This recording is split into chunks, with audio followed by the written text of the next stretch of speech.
pagi umat yang terkasih di dalam Tuhan. Senang karena pada pagi hari ini kita bisa kembali bertemu di dalam doa pagi online GKI Samanhudi. Kita akan sama-sama membaca dan merenungkan firman Tuhan untuk mengawali seluruh hari ini. Oleh karena itu mari kita siapkan hati dan pikiran kita untuk menyambut pemberitaan firman Tuhan. Kita berdoa. Ya Tuhan, kami mengucap syukur untuk hari baru yang Kau anugerahkan kepada kami. Terima kasih karena dalam pertolongan dan penyertaan Tuhan, kami boleh istirahat dengan cukup, kami boleh bangun dalam keadaan tubuh yang segar. Dan saat ini kami mau memulai hari yang Tuhan percayakan dengan kesadaran penuh untuk datang dan melandasinya di dalam dengar-dengaran akan Tuhan. Oleh karena itu biarlah firman yang akan kami renungkan bersama menolong kami untuk bisa berproses dengan baik.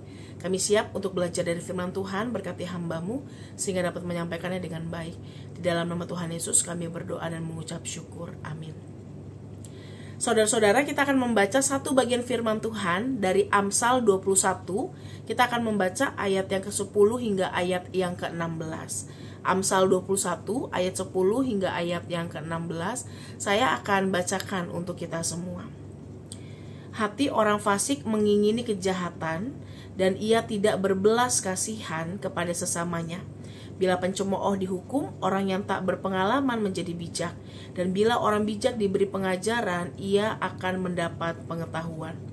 Yang Maha Adil memperhatikan rumah orang fasik, dan menjerumuskan orang fasik ke dalam celaka. Siapa yang menutup telinganya bagi jeritan orang lemah tidak akan menerima jawaban kalau ia sendiri berseru-seru. Pemberian dengan sembunyi-sembunyi memadamkan amarah, dan suap secara diam-diam meredakan kegeraman yang hebat.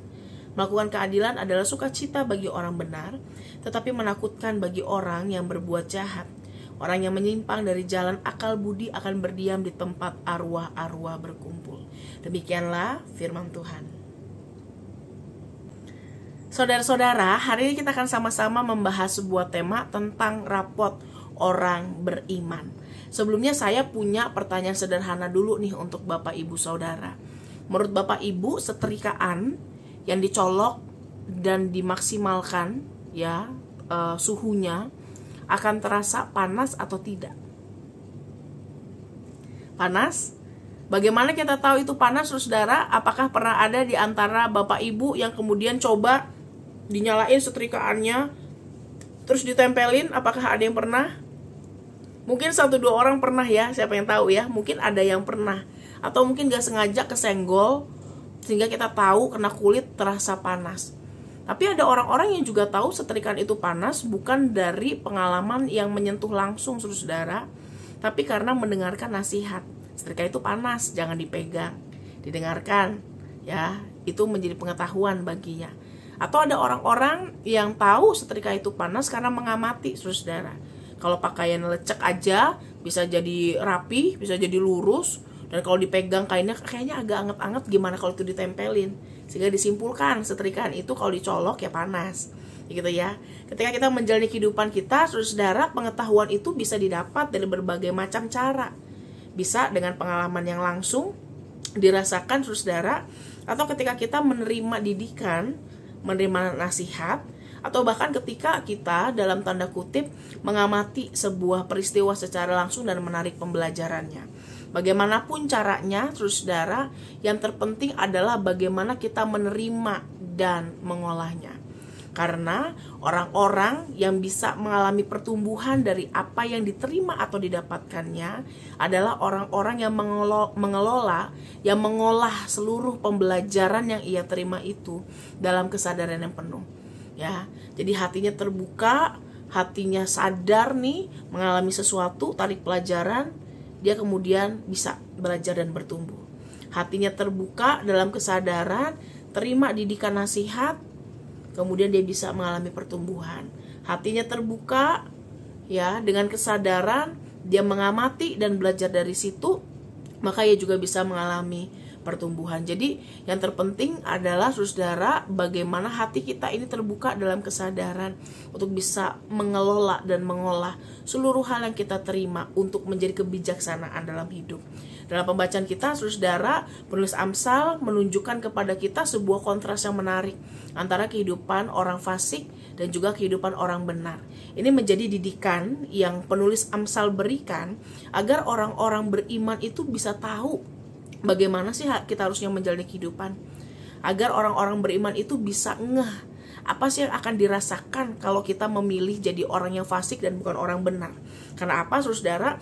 Karena sekilas orang yang fasik dan orang yang benar itu bisa aja memiliki jalan atau hal yang sama dalam kehidupannya.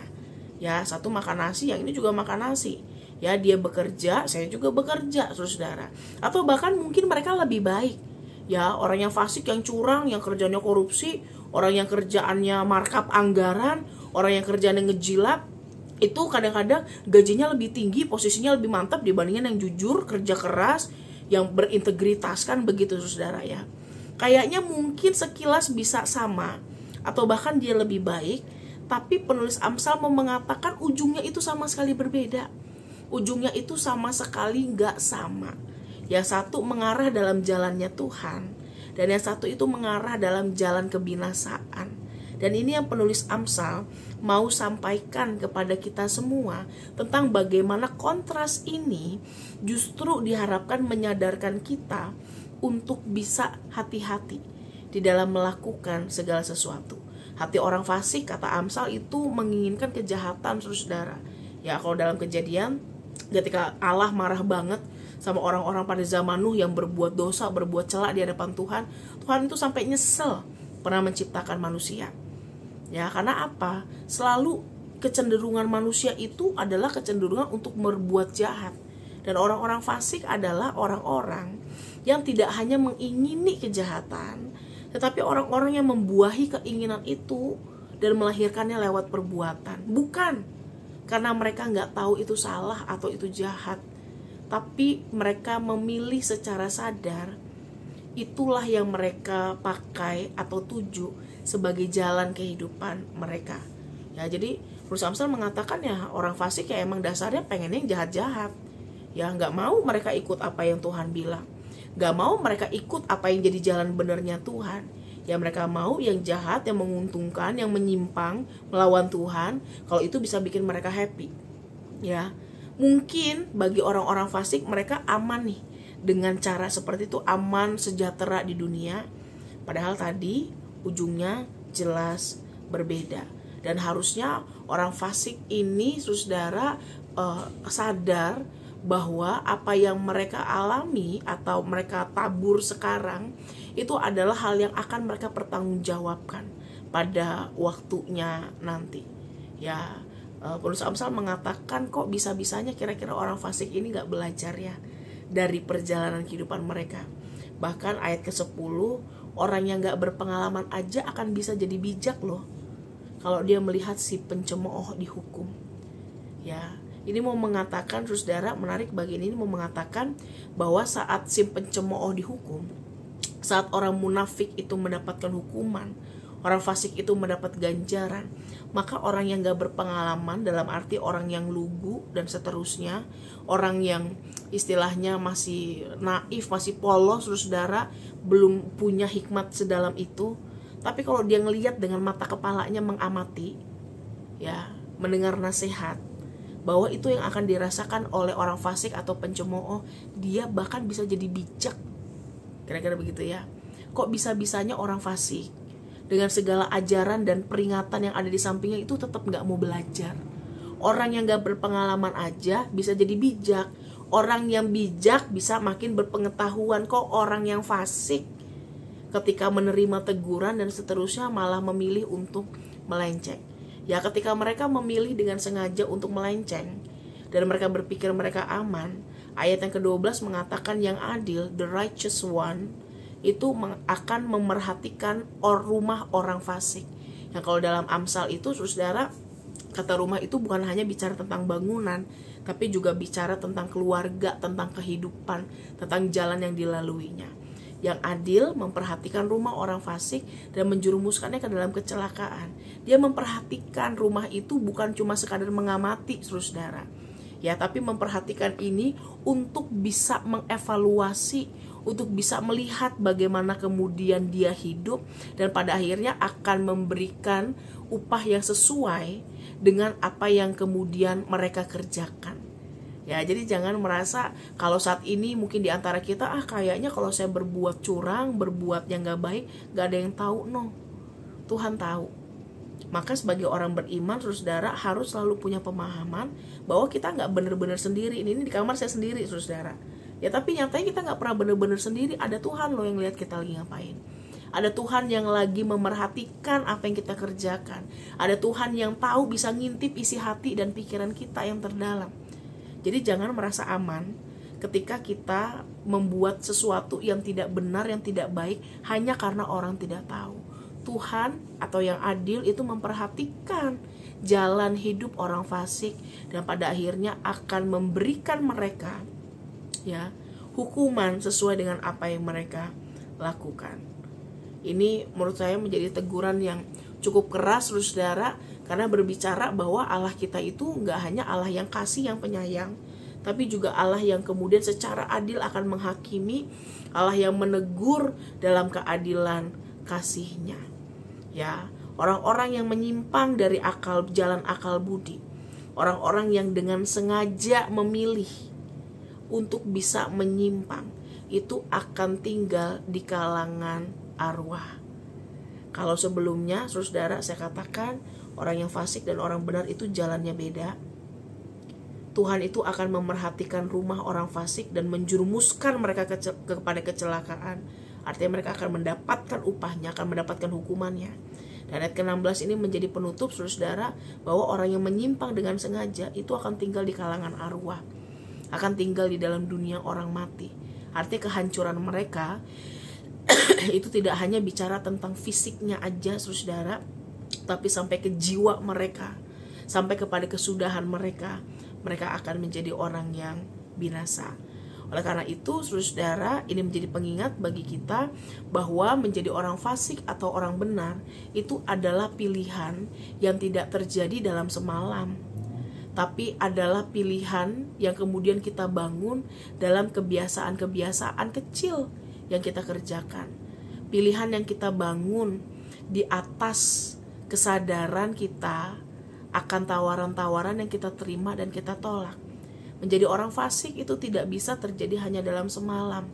Itu adalah hasil dari seluruh pilihan, dari seluruh kebiasaan, dari apa yang kita yakini, apa yang kita ulang setiap waktu dan juga setiap saat. Oleh karena itu, saudara, hari ini kita mendapatkan pengajaran untuk pandai-pandailah memilih apa yang menjadi jalan kehidupan kita, tidak hanya sekarang, tapi juga nanti atau ujungnya.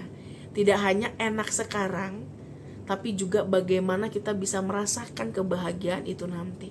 Tidak hanya nyaman sekarang, tetapi juga nyaman nanti. Oleh karena itu kita harus perbaiki mindset, saudara, tentang apa sih kenyamanan di tengah dunia, apa sih keamanan di tengah dunia. Ya, jangan-jangan yang kita anggap sebagai keamanan, kenikmatan, kesenangan, itu sebenarnya adalah hal-hal yang ada di luar Tuhan dan bukan yang Tuhan mau. Memperbaiki mindset menjadi sesuatu yang penting. Karena apa, saudara? Karena kehidupan kita sebagai orang beriman itu akan ada rapotnya. Ya, anak-anak kita kan baru bagi rapot nih, saudara. Kan gak mungkin hasil rapot itu adalah hasil dari ujian kemarin malamnya, kan enggak, saudara. Rapot itu kan adalah hasil evaluasi yang teruji dari proses yang dijalani oleh anak-anak kita yang sekolah. Bahkan kita dulu yang sekolah kan gitu ya, saudara. Ada ulangan harian, ada ujian di tengah semester, ada ulangan mingguan, ada ujian praktek, ada ujian finalnya, saudara. Semua yang kita curahkan, semua yang kita tahu, pengetahuan yang sudah kita pelajari, apa yang jadi kerja keras kita, disitulah semuanya diuji, saudara. Apakah itu sudah sesuai belum dengan standar yang Tuhan mau? Apakah itu sudah sesuai belum dengan standar minimal yang Tuhan rindu untuk kita kerjakan dalam kehidupan kita?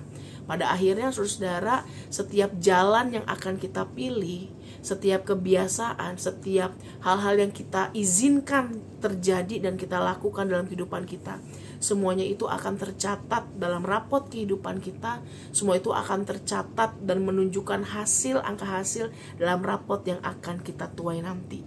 Dan itu bicara tentang hasil evaluasi, bagaimana kita mempertanggungjawabkan diri kita di hadapan Tuhan.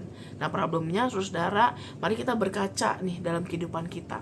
Kalau kita menjalani kehidupan hingga saat ini, hingga hari ini, atau seminggu kemarin, sebulan kemarin, saudara, menurut saudara rapot kita bagus nggak? Rapot diri kita nih udah oke belum? Ya, kelakuan kita nilainya berapa, saudara, di hadapan Tuhan menurut kita? Dari apa yang kita lakukan. Ya, nilai kerajinan kita seperti apa di hadapan Tuhan? Nilai budi pekerti kita seperti apa? Nilai iman kita tuh seperti apa, saudara? Mari kita berproses dengan baik, karena apa yang akan kita lakukan itu pada akhirnya, pada ujungnya akan dievaluasi dan dilihat seberapa jauh kita benar-benar berjuang keras, mencurahkan segala sesuatu. Kita berusaha memberikan yang terbaik ketika kita mengikut Tuhan. Oleh karena itu, saudara, biarlah kesadaran tentang hidup orang fasik dan orang benar menolong kita untuk bisa menjaga diri kita, karena apa yang aman sekarang belum tentu aman nanti. Apalagi kalau kita melakukan itu tidak dengan kesadaran dalam ikut Tuhan. Selamat berproses, saudara. Kiranya Tuhan menolong kita untuk bisa melakukan apa yang jadi bagian kita dengan sebaik-baiknya. Kita akan bersatu dalam doa menutup perenungan kita pada hari ini. Tuhan, tolong berkati dan sertai kami, sehingga dalam keseharian yang kami jalani, segala hal yang kami kerjakan, segala hal yang kami upayakan, proses yang kami lewati, boleh menjadi cerminan yang baik bagi kami untuk mempraktikkan apa yang jadi iman percaya kami. Kami rindu agar Tuhan memberikan kami hikmat, sehingga jalan-jalan yang kami pilih itu tidaklah jalan-jalan yang bertentangan, apalagi ada di luar Tuhan. Kami rindu untuk menjadi orang-orang yang takut, yang mencintai Tuhan, yang selalu memberikan yang terbaik untuk apa yang menjadi kehendak Tuhan dalam kehidupan kami. Maka biarlah dalam seluruh pekerjaan, dalam seluruh pelayanan, peranan yang kami ambil, kesadaran itu boleh terus Tuhan tambah-tambahkan di dalam kami. Kami mengucap syukur untuk kebaikan Tuhan. Kalau sebentar kami akan melanjutkan seluruh aktivitas kami, memulai pekerjaan kami, maka doa kami, Tuhan menolong dan memampukan kami melakukan apa yang jadi bagian kami. Dalam nama Tuhan Yesus kami berdoa dan mengucap syukur. Amin. Selamat menjalani hari, saudara. Tuhan berkati. Bagi Bapak Ibu yang memiliki pergumulan khusus dan ingin didoakan, bisa menghubungi rekan-rekan pendeta di nomor berikut.